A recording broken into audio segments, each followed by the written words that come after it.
বাজে সকাল 11:30। এখন থেকে তোমাদেরকে সাথে নিয়ে আজকের ভিডিওটা শুরু করছি। 7-10 দিন বাড়িতে না থাকলে ঘরদোরের অবস্থা যে কি হতে পারে সেটা তো তোমরা আন্দাজ করতেই পারছো। আমি আর মাম্মাম দুজনেই গিয়েছিলাম, আর বাবু তো বাড়িতে ছিল। যতটা সম্ভব রান্নাবান্না করে গুছিয়ে ভাগে ভাগে রেখে দিয়ে গিয়েছিলাম, আর বাকি যেটুকুনি যা দরকার ছিল ও করে নিয়েছে। আমি এই 2 দিন হলো বাড়িতে ফিরেছি, আর আজকে থেকে মাম্মামের কলেজ স্টার্ট হয়ে গেছে। আর বাড়িতে না থাকলে পরে চারিদিকটা তো ওলট পালট হয়েই যায়। আর এখানে আজকে দুপুরবেলাতে রান্নাবান্নার মধ্যে শুক্তো বানানো, সেই রেসিপিটা তোমাদের সাথে শেয়ার করিনি। কাতলা মাছের কষা বানাবো আর জল টক বানাবো। আম সিদ্ধ করা হয়ে গেছে, মাছে লবণ হলুদ মাখিয়ে আলু দিয়ে কাতলা মাছের কষা বানাবো, রসুন ছাড়া, পেঁয়াজ আদা লঙ্কা টমেটো দিয়ে। আর এই রেসিপিটা এখানে শেয়ার করছি তার একটা কারণ হচ্ছে, তপতি বিশ্বাস দিদিভাই আমার কাছে জানতে চেয়েছিলেন যে আমি যে চিকেন মশলা পাউডারটা বানিয়েছিলাম, যেটা রেসিপি পুরনো একটা ব্লগে শেয়ার করা আছে, সেইটা দিয়ে কি মাছ বা ডিম অন্য কিছু কি বানানো যায়, কারণ উনি মাংস খান না, সেই জন্যই জানতে চেয়েছিলেন। হ্যাঁ দিদিভাই, বানানো যায়, ভীষণ সুন্দর লাগে খেতে। আর ডিম আমি বানিয়েছি, মাছও আমি বেশ কয়েকবার বানিয়েছি। যে পাউডারটা আমি বানিয়ে রেখেছিলাম সেটা প্রায় শেষের মুখে এখনই, কারণ আমি রান্নাতে এরকম কষা জাতীয় কিছু করলে খুব বেশি মাত্রায় ব্যবহার করি। আলুর দম বানাই এই পাউডারটা দিয়ে, তবে আমি আলুর দম এক এক সময় এক এক রকমভাবে বানাই। যখন একটুখানি পেঁয়াজ রসুন দিয়ে কষা করে বানাই তখন এই পাউডারটা আমি অবশ্যই ব্যবহার করি। আর এখানে এই কাটাপোনা মাছটা বানানোর জন্য আমি পাউডারটা ব্যবহার করছি, সেটাই তোমাদের এখানে দেখাচ্ছি। আজকের ভিডিওটাতে আলোটা খুবই কম হয়ে গেছে, বাইরেটা তো এমনিতেই মেঘলা, আর ক্যাবিনেটের নিচে যে আমার এলইডি লাইটটা ছিল ওটা কেটে গেছে। ইলেকট্রিশিয়ান আসবেন, কিন্তু কখন আসবেন জানি না। তো চলো রান্নাবান্না শুরু করা যাক। এখানে মাছটা লবণ হলুদ মাখিয়ে ভালো করে ভেজে নিচ্ছি, আর পেঁয়াজ আদা লঙ্কা টমেটোর সিডটা ছাড়িয়ে নিয়েছি, নিয়ে মশলা বেটে নেব। এবারে মাছটা ভাজা হয়ে গেলে তেলের মধ্যে সাদা জিরে ফোড়ন দিয়ে আলুটাকে ভালো করে ভাজবো। আলুটা ভাজা হয়ে গেলে বাটা মশলাটা দিয়ে লবণ হলুদ দিয়ে যে চিকেন মশলা পাউডারটা আছে সেটা মিশিয়ে দেবো। 6 পিস মাছ রান্না করতে আমি বড় চামচের 1 চামচ চিকেন মশলা পাউডারটা দিচ্ছি। এবার মাছের পরিমাণ সবজির পরিমাণ বাড়লে বা কমলে মশলা যেটা ব্যবহার করছি সেটার পরিমাণও বাড়বে। এটা খুবই সাধারণ কথা, তাও আমি একবার এখানে বলে দিলাম। আর ওদিকে কড়াইতে করে আমি জলটক বসাচ্ছি। জলটক জিনিসটা আমি ছোট থেকেই এটাকে জলটক বলে থাকি, জানি না তোমরা এটাকে কি বলো। গরমকালে আমরা এটা প্রায়শই বানিয়ে থাকি ঘরে। তো আমটা খোসা সমেতই আমি একদম সিদ্ধ করে নিয়েছি। কড়াইতে 1 কড়াই জল দিয়ে ওই সিদ্ধ করা আম আর কাতটা আমি মিশিয়ে দিলাম। এর মধ্যে আমি লবণ হলুদ আর পরিমাণ মতো মিষ্টি দিয়ে দেবো। অনেক সময়তে মাকে দেখেছি একটু সর্ষের তেলের মধ্যে সর্ষে ফোড়ন দিয়ে এই জলটকটা সাঁতলে দেন। তো আমি ঘরে আর এরকমভাবে আর তেলটা ব্যবহার করি না। এটা লবণ হলুদ মিষ্টি দিয়ে ভালো করে ফুটলে তারপর এটা ফ্রিজে দিয়ে দিই। খাবার আগে ঠান্ডা ঠান্ডা সার্ভ করি, খেতে কিন্তু বেশ সুন্দর লাগে। আর এরমভাবে ফ্রিজে রেখে দেবো, 2 দিন ধরে খাবো। দুপুরের খাবারের সময়তে আবার তোমাদের সাথে আমার দেখা হচ্ছে। শুক্তো, কাতলা মাছের কষা আর জলটক আজকে দুপুরের লাঞ্চের মেনুতে এটাই রয়েছে। আর আজকের ব্লগের টাইটেল আর থাম্বনেল দেখে তো বুঝতেই পেরেছো, এটাও আজকে একটা টিপসের ব্লগ। প্রত্যেক দিনের সাংসারিক কাজে যে ছোটোখাটো জিনিসগুলো আমাদের খুবই প্রয়োজন, সেটা নিয়ে আজকের ব্লগটা তৈরি করেছি। দুপুরের খাওয়া দাওয়াটা সেরে চলো শুরু করি।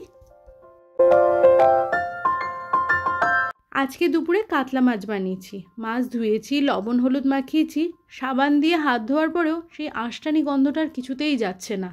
আর বড় সাইজের একটু মাছ ভালো করে ধুলে পরে দেখবে হাতে একটা তেলতেলে ভাবও থাকে, সেটাও ছাড়ছে না। অনেক সময় হাতে আঁশটানি গন্ধটা ছাড়াবার জন্য সর্ষের তেল মাখিয়েও রাখতাম, তাতে আর একটা অস্বস্তিকর ব্যাপার হয়ে দাঁড়াতো। হাত সবসময় যেন চটচট করতো। সব থেকে ভালো উপায় হচ্ছে হাতে কলগেট লাগিয়ে নাও। কলগেট লাগিয়ে বেশ কিছুক্ষণ ধরে হাতটা ডলে ডলে ধো। হাতে না থাকবে তেলতেলে ভাব, না থাকবে কোনো আঁশটানি গন্ধ। যখনই এরপর থেকে মাছ মাংস বানাবে, হাত একটু সাবান দিয়ে ধুয়ে নেওয়ার পরে কলগেট মাখিয়ে বেশ 2-1 মিনিট ধরে হাতটা ডলে ডলে ধুয়ে নাও। তাহলে দেখবে গন্ধ আর তেলতেলে ভাব দুটোই উধাও।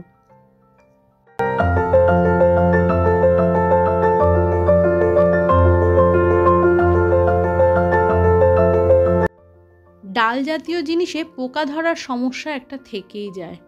তো এর থেকে বাঁচার উপায় কি? ডালের কন্টেনারের মধ্যে 2টো তেজপাতা দিয়ে রাখো। তেজপাতার গন্ধতে ডালে পোকা ধরার সমস্যা আর থাকবে না।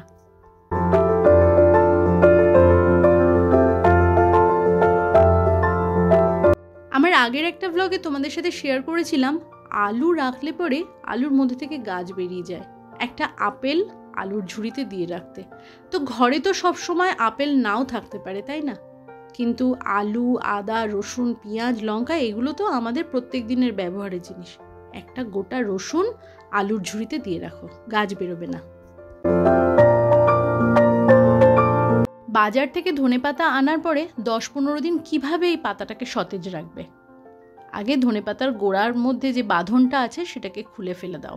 আর খেয়াল রাখতে হবে ধনেপাতার আটির মধ্যে যেন কোথাও জল না থাকে। যদি জল থাকে সেটাকে রোদে দিও না, ভালো করে একটা শুকনো কাপড় দিয়ে চেপে চেপে সেই জলটাকে মুছে ফেলো। তারপরে আরেকটা শুকনো কাপড়ের মধ্যে ধনেপাতার আটিটা রেখে চারিদিক দিয়ে ভালো করে মুড়িয়ে নিয়ে একটা টিফিন বাটির মধ্যে ভরে রেখে দাও। 10-15 দিনের জন্য ধনেপাতা ভীষণ সুন্দর থাকবে। হ্যাঁ, ধনেপাতার গোড়াটা কিন্তু কেটে বাদ দিয়ে দিও না, যেরকমভাবে আনবে ওরকমভাবেই রেখে দিও। গোড়া সমেত ধনেপাতা দীর্ঘদিন সতেজ থাকে। পনির আনার পরে ফ্রিজে রাখলে পরে 2-1 দিনের মধ্যে পনিরের মধ্যে থেকে একটা দুধ কাটার মতো গন্ধ বেরোয়। তার থেকে বাঁচার উপায় কি? একদম জলের মধ্যে একটা টিফিন বাটি করে ডুবিয়ে রেখে দাও। পনিরটা যেন জলের ভিতরে ডুবে থাকে। আর 2-1 দিন অন্তর অন্তর জলটা বদলে দাও। 7 দিন পনির ভালো থাকবে ফ্রিজে। চালের মধ্যে অনেক সময় পোকা লেগে যাওয়ার সম্ভাবনা থাকে। এর থেকে বাঁচার উপায় কি? বোটা সমেত যে শুকনো লঙ্কা আছে সেই শুকনো লঙ্কা চালের মধ্যে দিয়ে রাখো। তবে অবশ্যই চালের পরিমাণ অনুযায়ী কিন্তু শুকনো লঙ্কা মেশাতে হবে। আমি 2 কেজি চালে যে 2টো শুকনো লঙ্কা মেশালে কিন্তু 20 কেজি চালে সেই 2টো শুকনো লঙ্কা চলবে না, সেই অনুযায়ী শুকনো লঙ্কা দিতে হবে। আমরা রান্নাঘরে ইন্ডাকশন বেস বিভিন্ন রকমের বাসন ব্যবহার করি, আর তলার এই অংশটা বেশ কিছুদিন পরে অপরিষ্কার হয়ে যায়। তবে খুব বেশি অপরিষ্কার হয়ে গেলে পরে এই পদ্ধতিতে এটা পরিষ্কার করলে উঠবে না। অল্প নোংরা থাকাকালীন একটু কলগেট আর লবণ দিয়ে স্টিলের জালিটা দিয়ে হালকা হাতে ঘষে নাও, স্টিলগুলো একদম নতুনের মতো চকচক করবে। আমি 2-1 দিন অন্তর অন্তর এইভাবে তাওয়ার নিচটা বা আমার যে অ্যানোডাইজডের যে হাঁড়িটা আছে যেটা ইন্ডাকশান বেস সেই নিচটা পরিষ্কার করে থাকি। 2-1 দিন অন্তর না করলে পরে বেশি তেল চিটে হয়ে গেলে বা তেলের যে দাগটা আছে সেটা বেশি মাত্রায় ধরে গেলে পরে এই কলগেট আর লবণের সাহায্যে পরিষ্কার করা কখনোই সম্ভব নয়।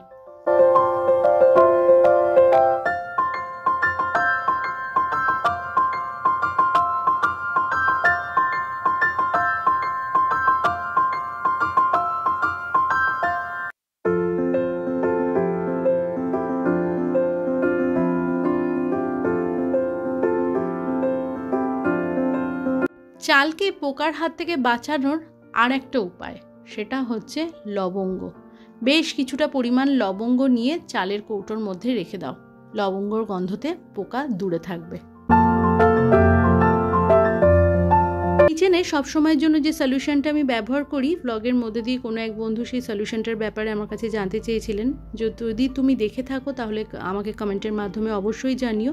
এই সলিউশনটা তৈরি করার জন্য আমি যে কাপটা নিয়েছি সেই কাপের 1 কাপ পরিমাণ মতো আমি ভিনিগার নিই, এই কাপেরই 2 কাপ জল নিই, আর বড় চামচে 4 চামচ আমি প্রিল লিকুইড ডিশওয়াশার সোপ যেটা আছে সেটা ব্যবহার করি। আর এই সলিউশনটা আমি কাউন্টারটপ পরিষ্কার করা বা যে কোনো তেলা জায়গা পরিষ্কার করার জন্য ব্যবহার করি। স্টিলের যে সমস্ত কন্টেনার আমরা রান্নাঘরে ব্যবহার করি সব সময় তো সবটা খালি করে পরিষ্কার করা সম্ভব হয় না, বাইরে হালকা হাতে একটু স্প্রে করে মুছে নিলে স্টিলের কন্টেনার ভীষণ চকচকে থাকে। আমার কিচেনের কাউন্টারটপ গ্রানাইটের, সেই জন্য এই সলিউশনটা দিয়ে আমি 2 বেলা কাউন্টারটপ পরিষ্কার করি। যাদের কিচেনের কাউন্টারটপ গ্রানাইট না, ব্ল্যাক স্টোন, তারা কিন্তু এই সলিউশনটা ব্যবহার করবেন না, কারণ তাতে কিন্তু একটা দাগ ধরে যাবে।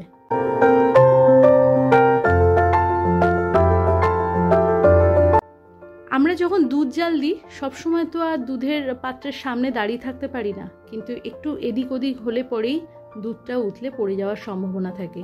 সেই জন্য দুধ বসিয়ে গ্যাসটাকে সিম করে যদি দুধের মধ্যে একটা হাতা আমরা রেখে দিই তাহলে দুধ কিন্তু কখনোই উতলে পড়বে না। জিনিসটা খুবই সাধারণ কিন্তু খুবই কাজের। তো বন্ধুরা, আজকের ব্লগটা আমি তাহলে এখানেই শেষ করছি। তোমরা ভালো থেকো, সুস্থ থেকো। দেখা হচ্ছে তোমাদের সাথে নেক্সট ব্লগে। ততক্ষণের জন্য টাটা।